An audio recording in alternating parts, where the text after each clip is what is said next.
Professor doctor Kamlesh ji Shastri Varanasi से जो आपका प्रवचन प्रतिदिन सुनते हैं, वे पूछ रहे हैं, मेरा प्रश्न आपके आज प्रातःकाल के प्रवचन से संबंधित है।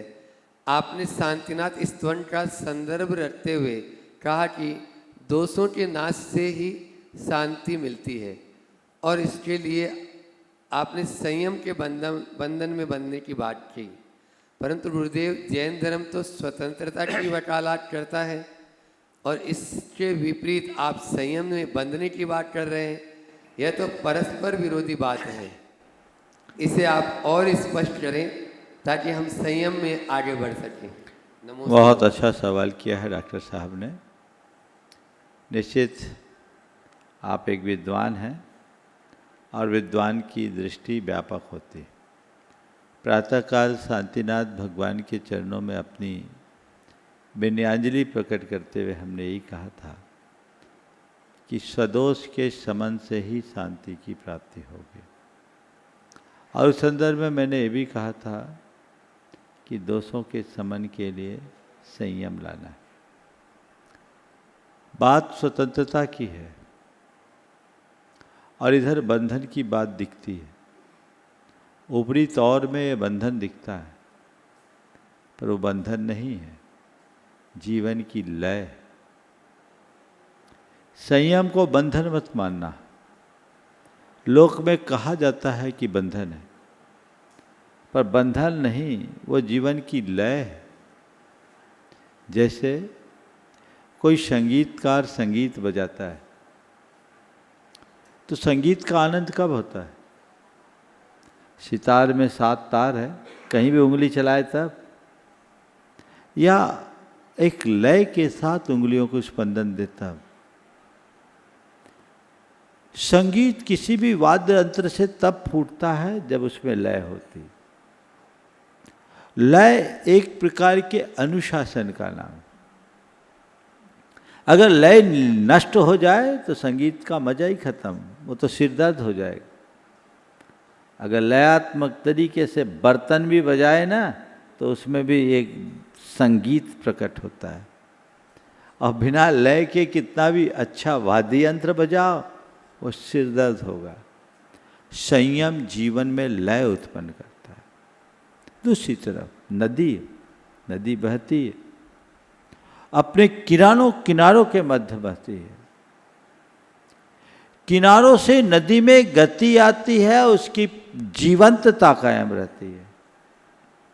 यदि नदी अपने किनारों का उल्लंघन कर दे तो या तो बाढ़ की विभीषिका में परिवर्तित हो जाती या मरुस्थल में भटक करके विनष्ट हो जाती।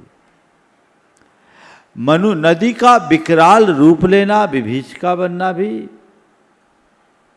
संगत नहीं है और नदी का विनष्ट हो जाना भी उचित नहीं है। नदी तभी बनी रहेगी जब वो तटों की मर्यादा में प्रवाहित होगी। नदी के तट उसके बंधन नहीं, उसकी जीवंतता को बनाए रखने के आधार हैं। जो भूमिका तटों की नदी के लिए, नदी के साथ तटों का है, जो भूमिका तटों की है, सत्य दृष्टि से देखा जाए तो वही भूमिका जीवन में संयम की है। हम अपने जीवन की धारा को प्रवाहित करें तो नियंत्रित वेग और निर्धारित दिशा में, तब शांति के सागर तक पहुंचेंगे। यदि दिशा और नियंत्रण दोनों समाप्त हो जाए तो हम भटक जाएंगे। इसलिए दोषों के शोधन के लिए संयम। मैंने कहा था कि संयम है क्या? अपने दोषों का शोधन ही संयम है। अपने अंदर के काम, क्रोध, लोभ, मोह जब तक हम पर हावी होंगे तब तक हमारे जीवन में अशांति होगी। मैंने प्रातःकाल कहा था कि दोष 2 प्रकार के, एक वृत्तिगत, दूसरी प्रवृत्तिगत।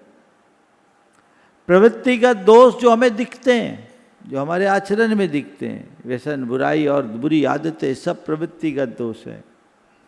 लेकिन हमारे अंदर के जितने मनोविकार है, काम, क्रोध, लोभ, मोह रूप, वे सब के सब हमारी मनोवृत्ति या वृत्तिगत दोष हैं। दोनों प्रकार के दोषों का शोधन जरूरी है।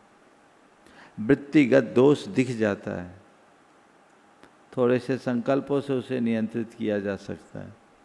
लेकिन प्रवृत्तिगत दोष को वो दिख जाते हैं, थोड़े संकल्पों से उसे नियंत्रित किया जा सकता है। लेकिन मनोवृत्तिगत दोष भावनात्मक अनुशासन से ही नष्ट होते हैं। उसके लिए आत्म संयम और आत्म नियंत्रण चाहिए, जो हमारे जीवन को सही लय देते हैं। उस तरफ हम ध्यान दें। मैं समझता हूँ जो आप चाह रहे हैं वो आप तक पहुँच गया होगा।